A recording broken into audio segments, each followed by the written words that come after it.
Seguimos então com o nosso ciclo de debates dentro do projeto 2040. O tema agora é PPPs, o que são, como funcionam e o que precisa para uma boa regulação. Convidamos então os debatedores: Alexandre Pasqualini, advogado, professor de Direito Administrativo, presidente do Instituto Brasileiro de Altos Estudos de Direito Público, IBRAED, coordenador-geral da revista Interesse Público e sócio de Curvelo e Pasqualini Advogados Associados. Convidamos também o senhor Bruno Vicente Becker Vanucci.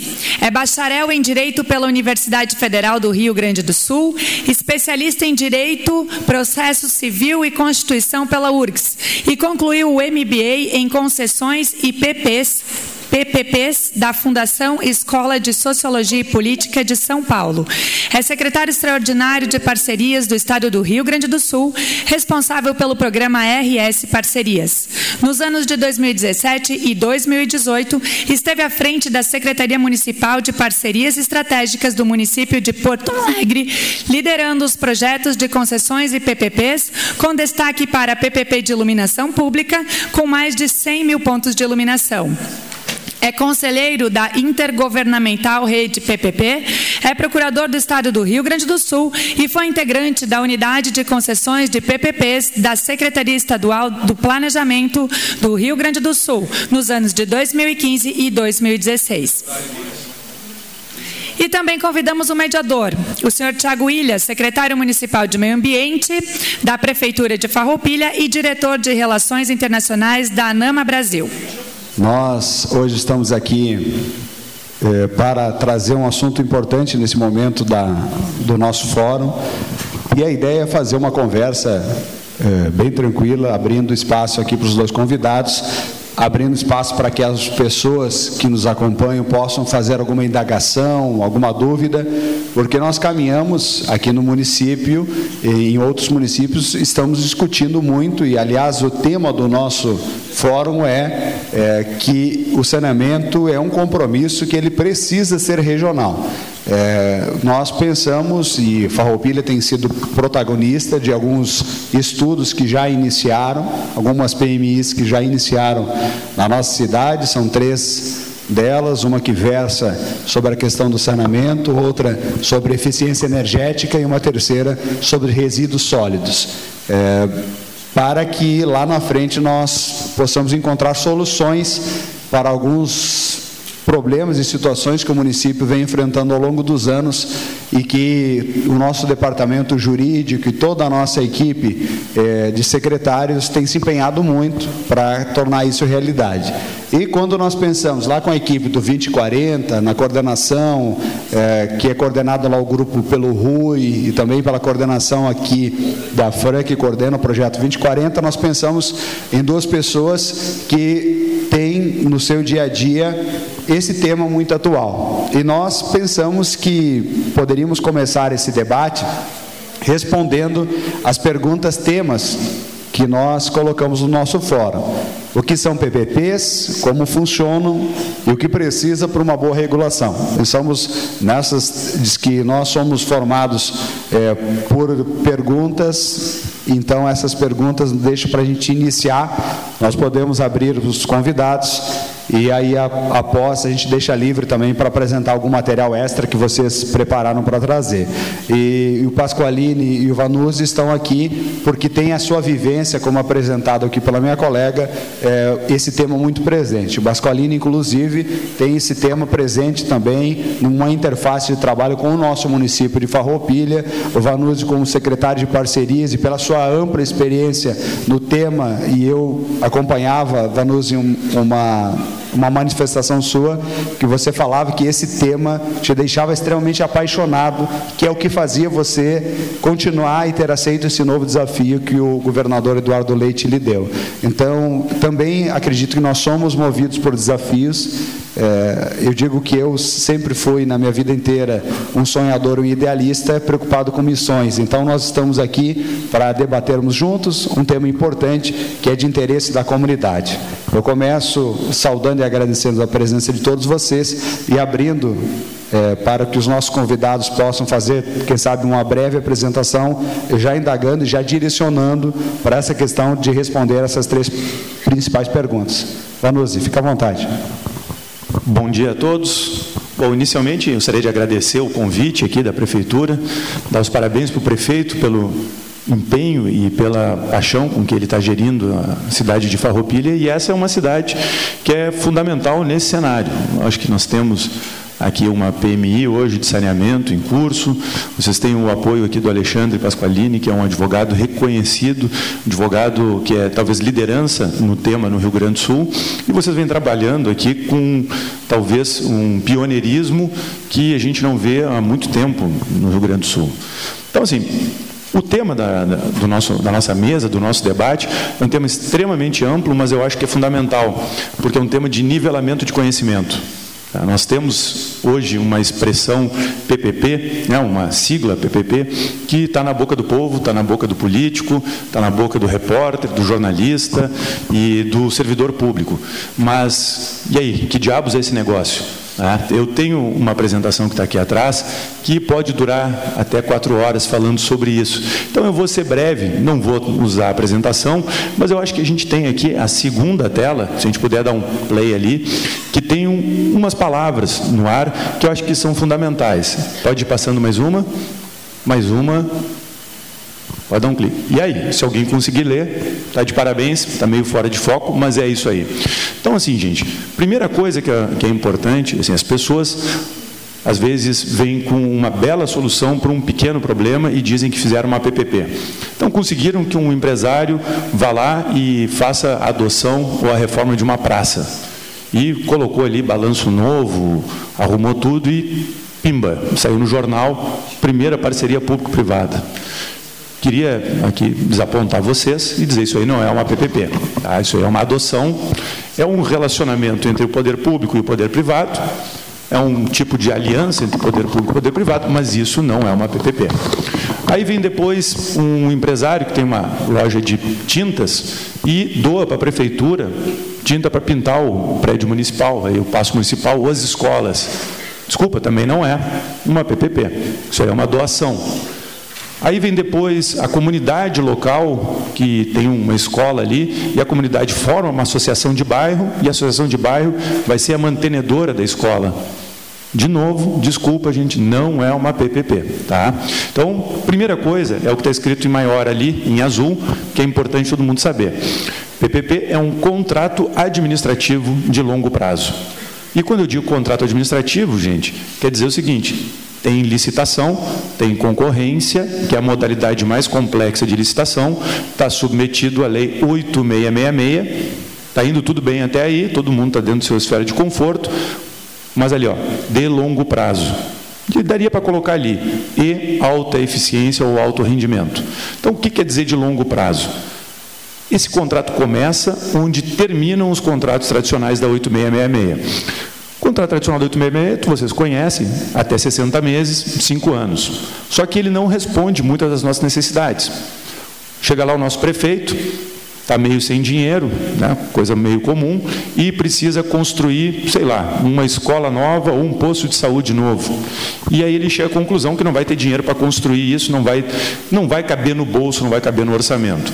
E aí vem o empresário, que tem um terreno, talvez exatamente no bairro onde está a necessidade, e diz o seguinte: eu construo para o senhor, só que é o seguinte, esse aluguel aqui, eu preciso de um contrato de 10 anos. Começou a ficar complicado, né? Aí vai para a PGM diz, opa, não é bem assim, mas procuram um parecer, dizem que locação pode ser 10 anos, aí a gente loca, fica com medo do Tribunal de Contas, o negócio está meio esquisito.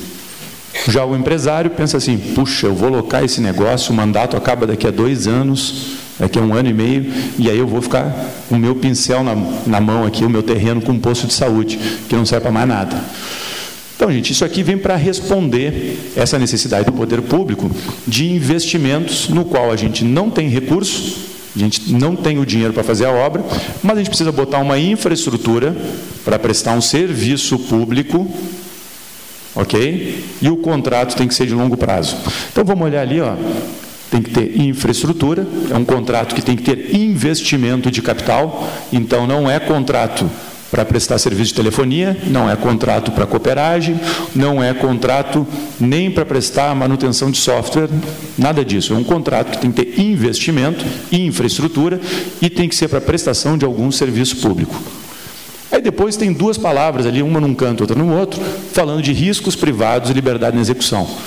De novo, estou respondendo aquela pergunta. Aí o prefeito quer construir seu posto de saúde, o camarada vai construir para ele, ou seja, ele vai botar o dinheiro dele na frente.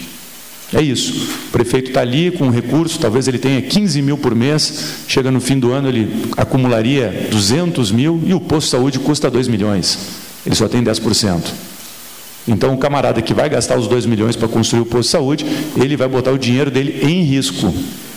Só que ao contrário dos contratos tradicionais, quando a gente licita, a gente não coloca o projeto executivo. Normalmente, para quem não é do... Vamos tentar nivelar aqui, para quem não é do setor público, quero construir um centro, vamos lá, um posto de saúde, eu tenho que fazer uma licitação primeiro para ter um projeto básico, depois uma licitação para fazer o projeto executivo e depois uma terceira licitação para fazer a obra. Nesses contratos aqui, a licitação tem só anteprojeto com elementos de projeto básico. Então, no anteprojeto, eu vou dizer que eu quero um auditório com capacidade para 150 pessoas e os elementos de projeto básico eu vou começar a especificar, que eu quero o palco de madeira, por exemplo, que eu quero que os bancos sejam estofados, coloco aquilo que realmente me interessa. E o resto eu deixo para que o contratado decida. Vejam só um exemplo aqui. Isso aqui, faz algum sentido o poder público especificar que ele quer contratar um auditório como esse em concreto e estruturado em loco? Ou faz algum sentido ele dizer que ele quer usar tijolos 6 furos na parede? A não ser que tenha uma boa razão, não faz o menor sentido. Vou contar para vocês uma história fictícia de um estado fictício. Contratou a realização, a edificação de um fictício instituto de perícias. Prédio lá, 6, 7 andares, agora já está até pronto. E tinha um projeto executivo, o projeto executivo dizia que era concreto estruturado em loco. Vencedor, licitante vencedor, contrato assinado, chegou e disse, faço em 6 meses a menos e com 20% de desconto. Negócio da China. Bateu lá na PGE, bateu no controle interno, não dá. Tem que demorar mais 6 meses, tem que custar 20% a mais. Explica isso para um alemão, né? Não vai entender. Mas no Brasil faz todo sentido isso. Por que faz todo sentido? Porque a gente licitou com um projeto executivo. E o projeto executivo é vinculativo. Outras empresas licitantes poderiam ter feito propostas melhores se soubessem que dá para mudar o projeto. Então, o que é legal nesse tipo de contrato é que ali tem liberdades na execução. Tá? Então, o camarada vai poder fazer um projeto que seja mais eficiente e mais barato para entregar mais rápido. Só que é o seguinte, esse contrato tem, e aí está trocada a ordem, indicadores de performance. A gente vai dizer o seguinte, olha, isolamento acústico na emissão de 100 decibéis, na porta do lado de fora, não pode ultrapassar 5 decibéis. Essa é uma boa forma da gente saber se a parede, um tijolo de 6 furos ou tijolo maciço, está atendendo ou não o serviço que eu preciso. Por exemplo, sobre ser estruturado em loco ou ser pré-moldado, eu não vou dizer como é que é o tipo de estrutura, eu vou dizer qual é a carga que eu quero que aquele piso aceite. Aquele piso, se é um estacionamento, tem que aguentar 1 tonelada por metro quadrado. Se é um escritório, 300 quilos por metro quadrado. Tá? Se os indicadores de performance, aqui eu estou falando de indicadores de performance de infraestrutura, de construção pesada, mas vamos falar uma coisa mais simples, o indicador de performance de disponibilidade da iluminação do auditório. Se o auditório está toda hora com a lâmpada queimada, não atendeu o que dizia o contrato, dizendo que não pode ter mais do que 2% das lâmpadas queimadas e a substituição não pode demorar mais do que 24 horas. Se isso não está sendo atendido, essa falha de performance impacta ali nos pagamentos variáveis. Isso muda aquela nossa lógica que a gente tem de, e aí, está pronto ou não está pronto? Está pronto, atesta e paga. Quantas vezes a gente teve que aceitar uma obra, estava pronta, ora bolas, e depois a obra é uma porcaria. Daqui a 1 ano, daqui a 2 anos, aquela obra começa a ter goteira, aí tem goteira, a empresa que construiu vai lá e diz que o problema é da calha que vocês não limparam. O vaso sanitário entupiu, eles vão dizer, o problema é do faxineiro de vocês que botou papel. O cano da pia estourou, eles vão dizer, o problema é do DEMAI, da Corsan, que não está fornecendo a água e está entrando ar no cano. Nesses contratos aqui, e esse é um pulo do gato, gente, quem constrói tem que fazer a manutenção e a operação. Não funciona eu fazer uma PPP, e aí não é PPP, aí vira locação de ativo, é uma outra lei, é um artigo 47A do RDC, quando não tem a operação e manutenção. Nessa lei da PPP, quem construir vai receber em suaves prestações, aquilo que eu falei, é um aluguel de 10, 15, 20 anos, mas também vai ter que fazer a manutenção e a operação, que a gente também vai pagar. Isso gera um alinhamento de incentivos para que quem está construindo, construa alguma coisa de qualidade, porque ele vai ter que fazer a manutenção. Porque hoje o incentivo é justamente o oposto. O camarada que constrói poder público, ele quer construir da forma mais barata possível para se livrar do pepino logo e ter o maior lucro. E depois, o Estado que se vire, o município que se vire, para ir atrás, caso a construção seja de má qualidade. Então, a gente tem aqui uma questão de eficiência econômica, a gente tem uma questão de alinhamento de interesses, e a gente tem uma coisa que eu acho muito importante, para quem tem uma vivência de setor público, desse lado do balcão como eu estou há 21 anos no setor público como servidor, se pegar estágio já dá 22 anos, que é o fato de a gente ter integração de contratos. Então, 1 minuto, então vamos acelerar. Dito tudo isso sobre a eficiência operacional e alinhamento de interesses, tem a parte de baixo, e a parte de baixo que apagou, que é o seguinte: diferimento de gastos, e financiamento por terceiros. O poder público hoje está sempre estrangulado e ele não tem o porquinho, o cofrinho lá para ir botando dinheiro e depois que juntou o dinheiro faz a aquisição. Primeiro, isso não acontece porque o orçamento zera todo ano. Segundo, isso não acontece porque a gente sempre tem urgências que acabam consumindo o recurso que a gente gasta. E terceiro, que aí eu acho que é um fator mais importante, a vida é agora, as necessidades do cidadão são agora. Não é que nem uma decisão que a gente tem, eu vou ficar vivendo de aluguel, ou eu vou ficar andando de ônibus, vou guardar dinheiro que é mais barato do que comprar um carro agora. A vida do cidadão é hoje. O cidadão está hoje com problema de saúde, está hoje com problema de educação, com problema de segurança. Então a gente precisa botar hoje isso. Só que a gente não tem dinheiro. Ou a gente não pode pegar empréstimo. Ou se a gente pegar empréstimo, pior ainda, a gente vai ter uma péssima operação depois e está tudo sucateado em 2 ou 3 anos. Então, esse modelo de contrato atende, primeiro, problemas que são históricos da administração pública brasileira, que é a gestão de vários contratos ao mesmo tempo para uma única operação. Digamos, temos um hospital municipal, deve ter 10 contratos terceirizados lá, um de telefonia, um de segurança, um de manutenção predial, um de manutenção elétrica, um de fornecimento de computadores, outro de manutenção do sistema. Todos esses contratos com 12 meses de validade, a cada 12 meses tem que juntar umas 6, 7 certidões. Só para manter esses contratos funcionando, tem que ter uma equipe de 5, 6 servidores. É um inferno isso. E cada vez que um contrato desse não está bom, é um inferno maior ainda para pegar e penalizar, um inferno maior ainda para rescindir, e se rescindir, meu Deus, tem que fazer um emergencial. Não, tinha que ter se preparado, diz o Tribunal de Contas, tinha que ter feito uma licitação antes, tinha que saber que o contrato ia dar problema. Vocês não sabiam que o contrato deu problema? Como que fizeram um emergencial? Então, com isso aqui, se os serviços pontuais não estão funcionando, a gente vai lá, impacta na remuneração, e o próprio concessionário, a SPE, ela vai trocar aquele cara que está fazendo o serviço mal feito, porque ali dentro está rolando um contrato privado. Como funciona, por exemplo, aqui no Sindilojas. Se quem está fazendo cafezinho está fazendo um cafezinho ruim, desculpa, tchau, vamos trocar. Tá? Então, atende a questão da eficiência, atende a questão do serviço, mas atende também a questão fiscal, porque, afinal de contas, a gente não tem o dinheiro hoje, a gente teria que pegar empréstimos, e pegar empréstimo está cada vez mais difícil, Caixa Federal, BNDES não emprestam. Atende a questão, como é que eu posso dizer para vocês, da emergência dos serviços públicos, e somado a tudo isso, a gente tem serviços de melhor qualidade.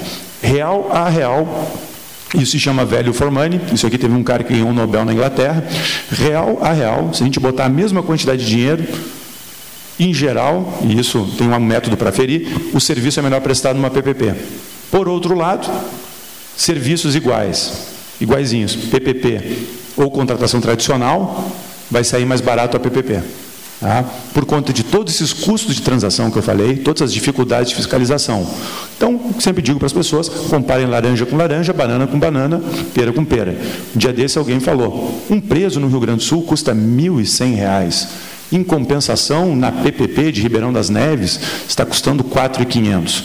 Bom, esqueceram que em Ribeirão das Neves, os 4.500 estão remunerando a construção do presídio, a operação, manutenção, e as condições dentro do presídio são condições humanas e dignas. Não dá para comparar com o presídio central, que aquilo ali é uma prisão medieval, que já foi paga há 30 anos atrás e não está na conta. Então, gente, tentando transformar numa história curta um assunto de 4 horas, era essa a mensagem que eu queria passar para vocês. Obrigado. Obrigado, secretário. A gente passa aqui ao doutor Pasqualini para fazer a sua introdução e depois a gente começa o bate-papo. Fique à vontade. Bom dia, quase boa tarde. Eu prometo a vocês que não vou me alongar. E é evidentemente que quando dois advogados falam e falam sobre o mesmo tema, um acaba furtando a exposição do outro. Então eu vou tentar dizer algumas palavras e não repetir o que o meu amigo Bruno Vanuzzi já expôs. PPP é uma parte do todo, talvez seja uma das partes mais significativas do todo. O que o todo forma?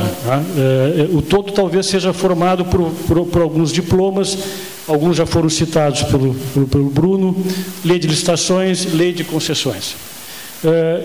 E esse todo tem por detrás, a meu ver, um pano de fundo. Esse pano de fundo, não raro, é esquecido. Esse pano de fundo, não raro, é negligenciado. O que eu chamo desse pano de fundo? O pano de fundo é um novo ambiente de negócios jurídicos públicos.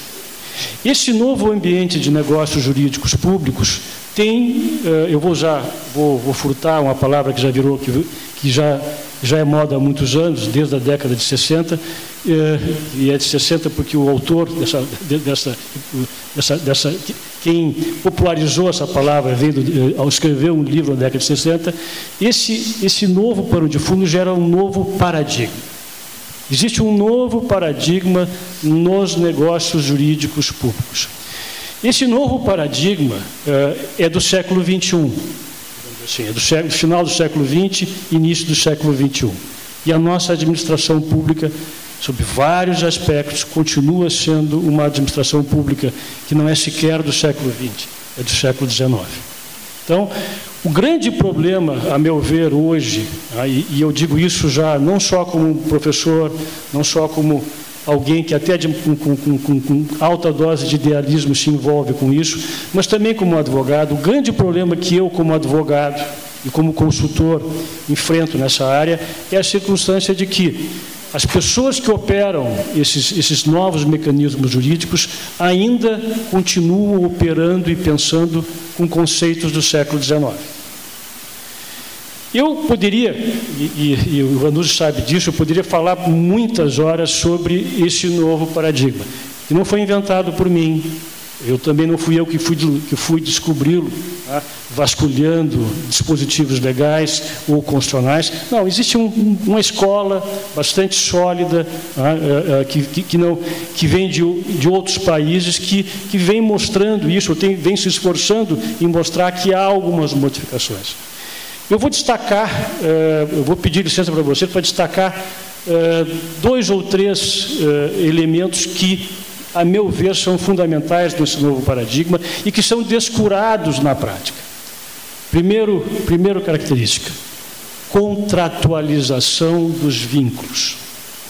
Nós, no século XIX e em boa parte do século XX, as relações entre o Estado, o poder público, e os contratantes particulares foi marcada por notas excessivas, eu diria até autoritárias, de unilateralidade. Essa palavra vocês tropeçam nela nos manuais de direito administrativo a todo instante.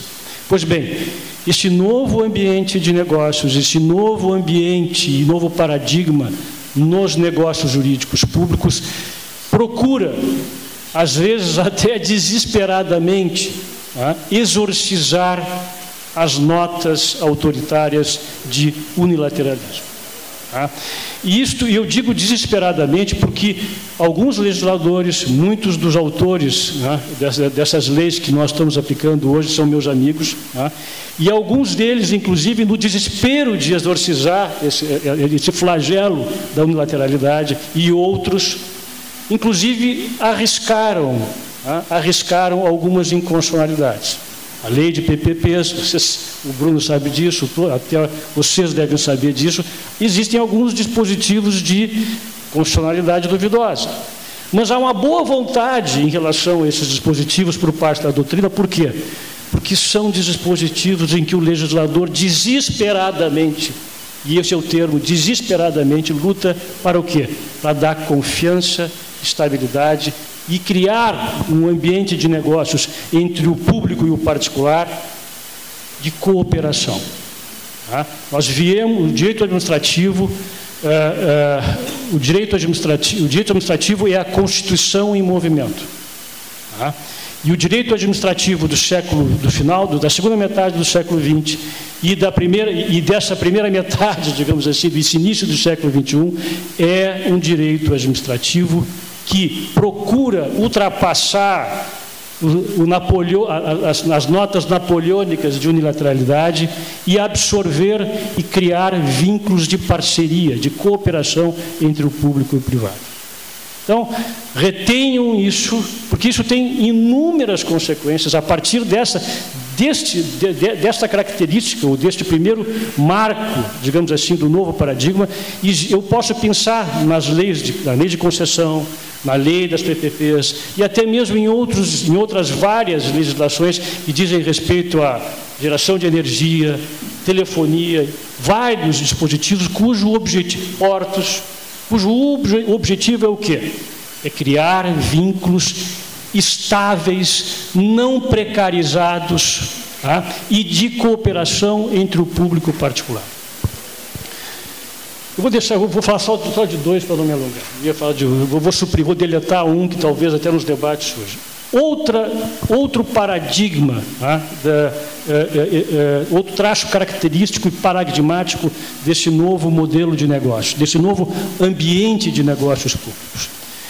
O Estado deixa de ser, ou paulatinamente, deixa de ser um Estado prestador de serviços universais para se transformar num Estado regulador. E por que aconteceu isso? Bom, existem inúmeras razões para isso. Normalmente as pessoas pensam as razões que lhe parecem as menos relevantes. Quais são as menos relevantes? Falta de dinheiro. Claro que esta é, e cada vez mais é para nós, uma causa relevante. Mas não é a mais importante. Não foi por falta apenas de dinheiro que o poder público, que alguns doutrinadores, que alguns filósofos até, digamos assim, do direito público, passaram a acreditar na necessidade de substituir o Estado, prestador de serviços públicos universais, por um Estado regulador. É que o Estado regulador é mais útil à sociedade e a ele próprio. Bem, e qual é a função de um Estado regulador? Bem, aí sim, aí nós podemos falar sobre horas. Eu vou tentar dizer tudo, reduzindo tudo a uma única palavra que já foi, a uma figura de retórica, mais de retórica, alguma categoria que já foi referida pelo Bruno. Diminuição de custos de transação. Qual é o grande flagelo brasileiro? E aí eu sei que ele é um flagelo universal, mas no Brasil ele é muito mais do que um flagelo. É quase... falta um adjetivo para definir a dramaticidade disso. Falta de confiança. Falta de confiança. Vocês sabem quantos por cento, qual é a taxa de confiança no Brasil? A taxa de confiança no Brasil não existe, na verdade é uma taxa de desconfiança. Você sabe quantos brasileiros confiam em outro brasileiro? Evidentemente que não brasileiros como eu e o Bruno que nos conhecemos.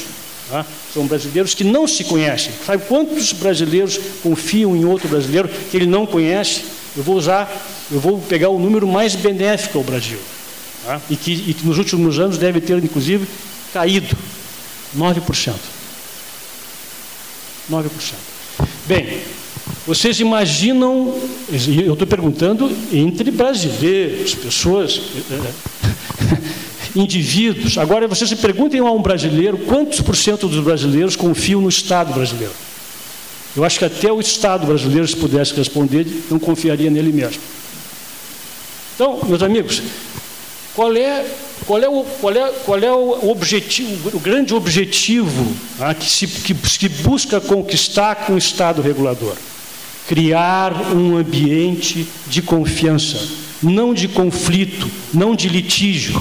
E aí, meus amigos, outra vez eu posso pensar em cada uma dessas leis inúmeros exemplos em que o que se busca é exatamente isto, é exorcizar esse flagelo da desconfiança, inclusive com mecanismos alternativos, que são alternativos enquanto mecanismos, mas não alternativas ao direito. O direito continua sendo o mesmo, tá? Mas são mecanismos diferentes de obter a aplicação do direito. Há vários, inclusive, vou citar um já, assim, arbitragem, conciliação, mediação. Eu, às vezes, na minha atividade jurídica, sou acusado de... Não, o senhor quer forçar um acordo. Senhor, vem cá, mas essa, inclusive, hoje em dia, é uma função nobilíssima. Essa é a mais nobre função que um advogado pode desempenhar, inclusive, sobretudo, nas relações com o poder público. Pois bem, não raro eu, hoje, escuto o quê? Eu escuto como crítica, uma crítica que vem de onde? De onde é que ela vem? Vem do século XIX. Vem da primeira metade do século XX. Bem, meus amigos, o que eu quero que vocês retenham da minha exposição é o seguinte: agora eu vou citar um amigo que nós vimos, ele me deu carona, graças a ele eu estou aqui, meu amigo Cláudio. Nós vimos falando, ele falou que assiste um programa na Globosat que é o Brasil Visto de Cima. Pois bem, a legislação brasileira vista de cima é maravilhosa. É maravilhosa. Tem problemas, na lei de PPPs tem vários problemas, eu até implico com nomenclaturas, com categorias, tem vários problemas, tem inúmeros problemas. Mas, no geral, ela é muito boa. O problema é a legislação brasileira vista no seu dia a dia. Porque aí, como os códigos não falam, como as leis não falam, e, infelizmente, a Constituição não fala, quem faz a Constituição e as leis e os códigos falarem são os juristas. E são os administradores, são os gestores. E não raro, esses administradores, esses juristas e esses gestores têm uma cabeça do século XIX. Do século XIX. Eu vou terminar citando agora, olhando para ele, lembrei disso, no almoço que nós nos conhecemos, eu citei um filósofo, um cientista político, filósofo que eu gosto muito, que é o Alexis de Tocqueville. E não é porque ele se chama Alex, eu sou Alexandre, não é por isso. É porque ele realmente é um sujeito brilhante. Escreveu vários livros, tá? De dois deles muito conhecidos, que é um deles de Democracia na América, que é um belíssimo livro, e o outro é o Ancien Regime, o Antigo Regime, que são dois, no fundo, um sobre os Estados Unidos, sobre a democracia americana, e o outro sobre a Revolução Francesa e as reminiscências do Ancien Regime. E nos dois livros, o Tocqueville diz uma coisa que quando eu li os dois livros lá há muito tempo, me chamaram a atenção. Ele dizia o seguinte: olha, os países onde o apreço e que acolheram mais entusiasticamente os ideais da Revolução Francesa, os ideais libertários das Revoluções Francesas, não raro tinham a administração mais retrógrada. Então, assim, a realidade era a seguinte: do ponto de vista da estrutura constitucional, nós vivíamos num mundo, ou seja, visto de cima era uma beleza. Agora, visto no dia a dia da administração pública, era um inferno. Por quê? Porque o administrador, no fundo, fazia sempre a mesma coisa. Mas vem cá, eu sempre fiz assim, por que eu vou fazer assado? Essas relações sempre foram unilaterais, por que agora eu vou tratá-las contratualmente? Por que eu vou... E não é nem... as relações não são nem bilaterais. Hoje as relações são muito mais que bilaterais. Elas são plurilaterais. Um contrato hoje não é só o contrato entre o poder público e o contratante. Tem a agência reguladora junto. Tem o usuário. Você sabe que o usuário é um cara relevante? Pois bem, tem servidor público e tem até juiz que acredita que não. Meus amigos, então assim, dizendo tudo, tentando dizer tudo de novo numa sentença. Mas tão importante quanto a lei, tão importante quanto os dispositivos normativos, é o modo, é a mentalidade que faz esses dispositivos falarem. Porque, infelizmente, Constituição, lei não falam. Nós é que fazemos a Constituição e as leis falarem. E para fazer com que elas falem algo parecido com o que elas gostariam de dizer, é preciso que as pessoas mudem a mentalidade. E isto é a coisa mais difícil que existe. Porque isso é, no fundo, mudar a cultura das pessoas, os hábitos das pessoas. E não há nada mais arraigado do que um hábito. O hábito, alguns dizem que o hábito é a segunda natureza, mas basta um hábito para transformar, para que eles se transformem em natureza. E depois que eles se transformem em natureza, para modificar, às vezes a única forma de modificar é simplesmente suprimindo a criatura. Tá? Obrigado. Obrigado, doutor Pasqualini.